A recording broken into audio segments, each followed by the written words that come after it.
بسم اللہ الرحمن الرحیم۔ عزیز دوستوں، پاکستانیوں، السلام علیکم۔ آپ لوگوں کو معلوم ہے کہ آج سے چند دن پہلے سڑک پر ایک کار سوار خاتون نے سڑک پر لگے بیریئر کی وجہ سے سیکیورٹی اہلکار کے ساتھ زبردست بحث و تکرار کی، بدتمیزی کی، اس کے سینئر نائب صوبے دار کو گالم گلوچ کیا، یہ جاننے کے باوجود کہ وہ خود بھی ایک فوجی کی بیوی ہے اور اس کا مخاطب بھی ایک فوجی ہے۔ لہٰذا میں اس واقعے کی تفصیل میں اس لیے بھی نہیں جانا چاہوں گا کیونکہ یہ واقعہ آپ لوگوں کے ذہنوں میں بالکل تازہ ہے، محفوظ ہے، لیکن اس موقع پر میں یہ سمجھتا ہوں کہ اس واقعے کو غیر جانبداری کے ساتھ دیکھ کر میں اپنا تجزیہ جو ہے وہ آپ لوگوں کے سامنے پیش کرنا چاہتا ہوں۔ دیکھنا یہ ہے کہ ایسا واقعہ ہوا کیوں۔ سڑک کے اوپر بیریئر لگا ہے تو دیکھنا یہ ہے کہ اس کے پیچھے کوئی یو ٹرن ہے۔ بیریئر لگا ہے تو کوئی وجہ تو ہے، یا تو کوئی تعمیراتی کام ہو رہا ہے یا کوئی بھی اور وجہ۔ دیکھنا یہ ہے کہ اس یو ٹرن کے اوپر کوئی ایسا پلے کارڈ، کوئی ایسا بورڈ، سائن بورڈ لگا ہوا ہے جس پر لکھا ہو کہ متبادل رستہ اختیار کریں، آگے تعمیرات کا کام ہو رہا ہے، یا تکلیف کے لیے معذرت۔ اگر تو وہاں پر کوئی ایسا بورڈ نہیں ہے تو پھر اس عورت کی یا اس کے پیچھے جو ایک کاروں کی قطار ہے ان کا کیا قصور ہے؟ اگر تو پیچھے کوئی ایسا بورڈ لگا ہوا ہے اور اس کو نہ صرف اس خاتون نے نظر انداز کیا بلکہ پیچھے جو ایک کاروں کی ایک بارات تھی انہوں نے بھی نظر انداز کر دیا، تو پھر میرا خیال ہے کہ سب کے سب غلط ہیں، اور یہ خاتون جو ہے یہ 100% نہیں بلکہ 200% زیادہ گناہ گار ہے۔ اس کے بعد میں یہ سمجھتا ہوں کہ یاد رہے کہ میری گفتگو کا محور و مرکز جو ہے وہ یہ جملہ ہے، یہ خیال ہے کہ ایک فوجی کی بیوی نے اپنے مخاطب فوجی کو عزت کیوں نہیں دی، اس کو گالم گلوچ کیوں کیا۔ یہ بھی بات بالکل درست ہے کہ شروع میں ہم اس کی بات کا اعتبار کرنے کو تیار نہیں تھے جب اس نے کہا کہ میں کرنل کی بیوی ہوں۔ ہم سب کو یہی لگا کہ وہ اس موقع سے بچنے کے لیے، موقع سے فائدہ اٹھانے کے لیے اس کرنل کا نام استعمال کر رہی ہے، کیونکہ میڈیا پر اور بھی خبریں تھیں کہ یہ مطلوبہ ہے، یہ کسی وکیل صاحب کی بیوی ہے، لیکن وہ خود تو جانتی تھی نا کہ وہ ایک فوجی کی بیوی ہے، اس کے باوجود اس نے اپنے مخاطب فوجی کو عزت کیوں نہیں دی۔ اس کے بعد اس واقعے کو مزید بھی تھوڑا سا باریک بینی سے دیکھنے کی ضرورت ہے۔ جب سوشل میڈیا کے اوپر میں نے FIR گردش کرتی ہوئی دیکھی تو پہلا احساس یہی ہوا کہ اس عورت کا کسی نہ کسی حوالے سے جرم تو ہے کہ اس پر FIR کاٹی گئی۔ پھر جب میں نے FIR کو پڑھا تو میں نے اس FIR کو زبردست کمزور اور بونگا پایا۔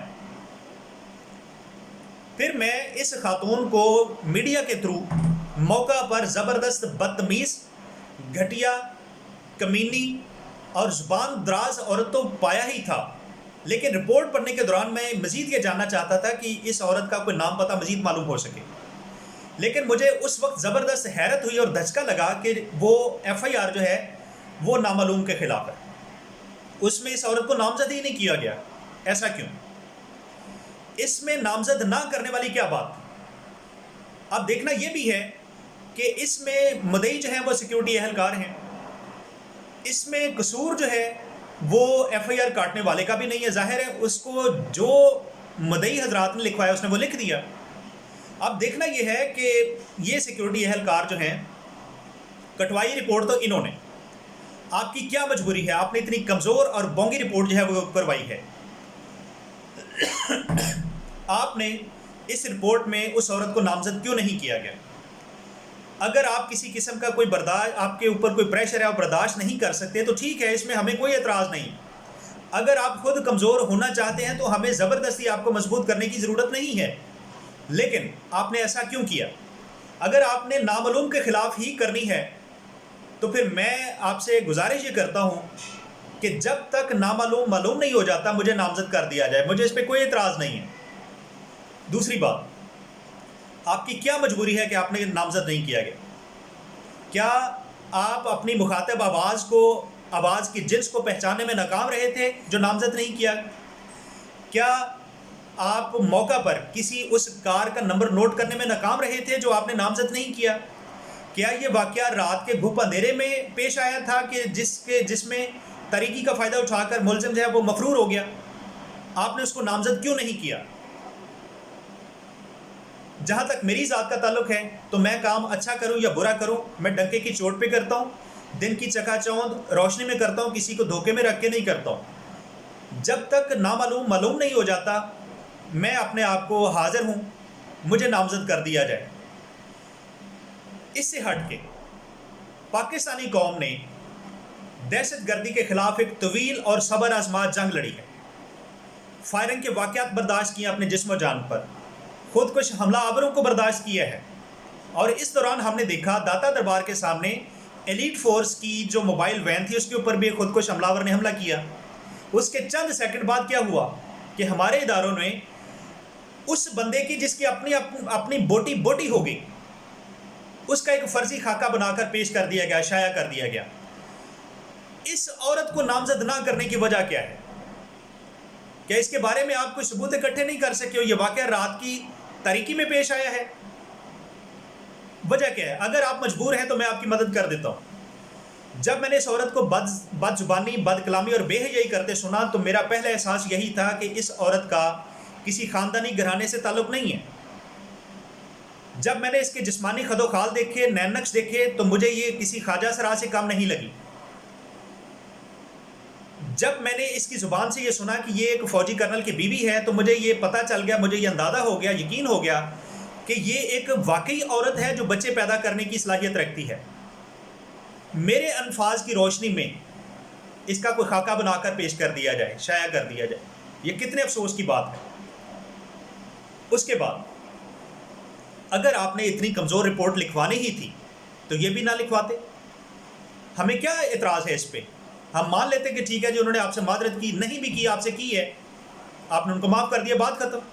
اگر آپ کمزور ہیں تو ہم زبردستی آپ کو مضبوط تو نہیں کر سکتے، لیکن بحثیت مجموعی قوم جس بات کا ہمیں دکھ اور تکلیف ہے وہ یہ کہ ایک سرٹیفائیڈ فوجی کی بیوی نے اپنے مخاطب فوجی کو عزت کیوں نہیں دی۔ اب اس بات کا یقین ہو جانے کے بعد کہ یہ واقعی فوجی کی بیوی ہے تو میں یہاں پر کرنل صاحب سے مخاطب ہو کر یہ کہنا چاہتا ہوں کہ کرنل صاحب، اگر آپ کا اپنا ذاتی کردار اپنی بیوی سے مختلف ہے تو میں آپ کو سلام پیش کرتا ہوں، لیکن اگر آپ اپنے کردار کے لحاظ سے اپنی بیوی سے مختلف نہیں ہیں تو میں آپ کو مبارکباد دیتا ہوں۔ کرنل صاحب، آپ کی بیوی جو ہے وہ آپ سے زیادہ مشہور ہو گئی ہے، اس بات سے قطع نظر کہ اس کی وجہ شہرت کیا ہے، لیکن میں آپ کو ایک مشورہ دینا چاہتا ہوں۔ اس موقع پر غیرت کا تقاضا یہی ہے، اگر آپ کا کردار اس عورت سے مختلف نہیں ہے تو شروع میں ہمیں پتہ چلا کہ یہ مطلوقہ ہے، یہ کسی وکیل کی بیوی ہے، اب غیرت کا تقاضا یہ ہے کہ آپ اس کا نکاح کسی وکیل سے بھی کر دیں۔ اور آپ کی خدمت میں گزارش یہ ہے کہ اگر آپ بھی کردار کے گندے ہیں تو خدا کے لیے آپ فوج کو چھوڑ دیں، آپ فوج کو بدنام نہ کریں، فوج کا نام گندا نہ کریں۔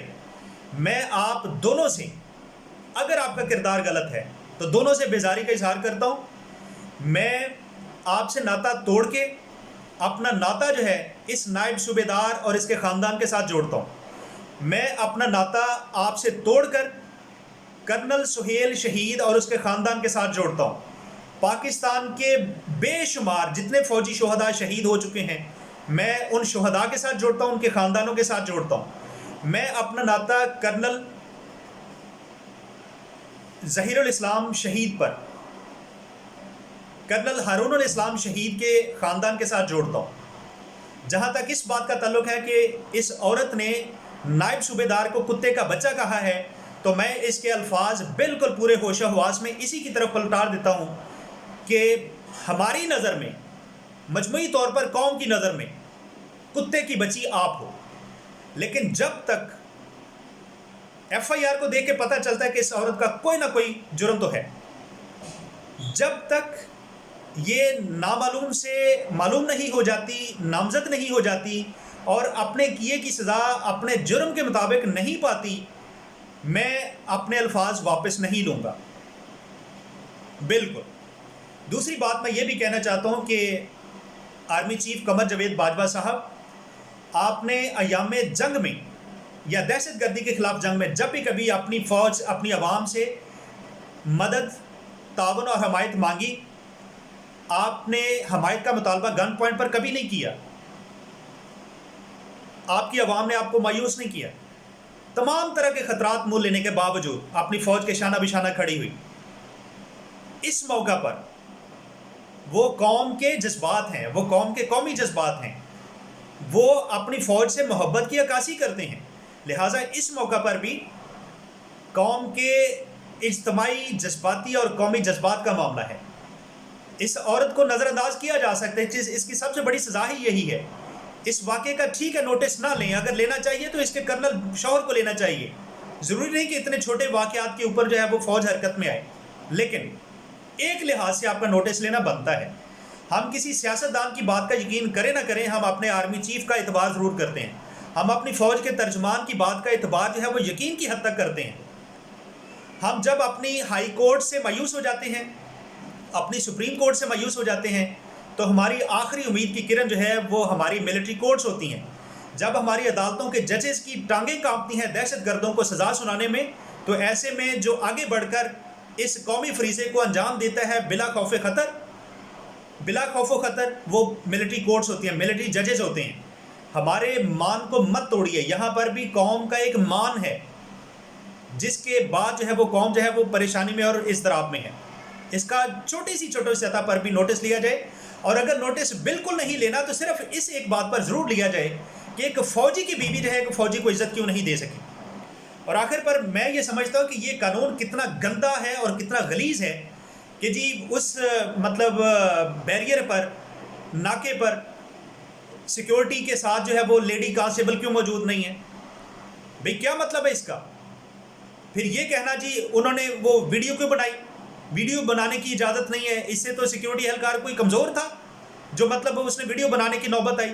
تو میں آپ لوگوں سے یہ پوچھنا چاہتا ہوں، جو بھی ایسی بات کرتے ہیں، جو عورت کیمرے کے سامنے بے حیائی اور ڈھٹائی پر ڈٹی ہوئی ہے، اپنی غلطی کو ماننے کو تیار نہیں ہے، آپ کو کیا لگتا ہے کہ جب لیڈی کانسٹیبل بھی ہوگی اور جب یہ ویڈیو نہیں بھی بنے گی تو کیا وہ عورت جو ہے وہ اپنی غلطی کو مان لے گی؟ کیا قوم میں سچ بولنے کا جذبہ ہے؟ آپ لوگوں کو لگتا ہے کہ ہر بندہ اپنی غلطی تسلیم کر لے گا؟ جو کوئی بھی بندہ، اس نے ویڈیو اس لیے بنائی کہ میری بے گناہی ثابت ہو جائے. میں نے کوئی خلاف ضابطہ بات نہیں کی. اور آخر پر میں یہ بھی کہنا چاہتا ہوں کہ آرمی چیف قمر جاوید باجوہ صاحب، میں نے آپ کی تقاریر اکثر سنی ہیں جس میں آپ یہ اظہار کرتے ہوئے پائے گئے کہ جب بھی کوئی فوجی جوان شہید ہو جاتا ہے مجھے ایسے ہی لگتا ہے جیسے میرے جسم کا کوئی حصہ کٹ گیا ہے. یہاں پر میں آپ سے گزارش یہ کرنا چاہتا ہوں کہ کیا آپ کو ایسا محسوس صرف اس وقت ہوتا ہے جب ایک فوجی اپنی جان سے چلا جاتا ہے، جب وہ شہید ہو جاتا ہے؟ شہید ہونے کے بعد تو پوری قوم اس سے محبت کرتی ہے، اس کے جذبہ بہادری کو عزت کی نگاہ سے دیکھتی ہے. اللہ تعالیٰ کا سب سے بڑا انعام جو جنت ہے وہ اس کے لیے ہے. آپ اس کے بارے میں ایسا محسوس نہ بھی کریں تو کیا فرق پڑتا ہے، لیکن اگر آپ ایسا کرتے ہیں تو یہ آپ کا بڑا پن ہے. اس سے پتہ چلتا ہے کہ آپ کی نظر میں آپ کے فوجی جوان کی کیا عزت ہے، لیکن خدارا صرف شہید ہونے والے کی. میں اس موقع پر، اس نقطے پر کہ اس فوجی کی بیوی نے ایک فوجی کو عزت کیوں نہیں دی، میں اس موقع پر چھوٹی سطح کا بھی آپ سے نوٹس کا تقاضا کرتا ہوں.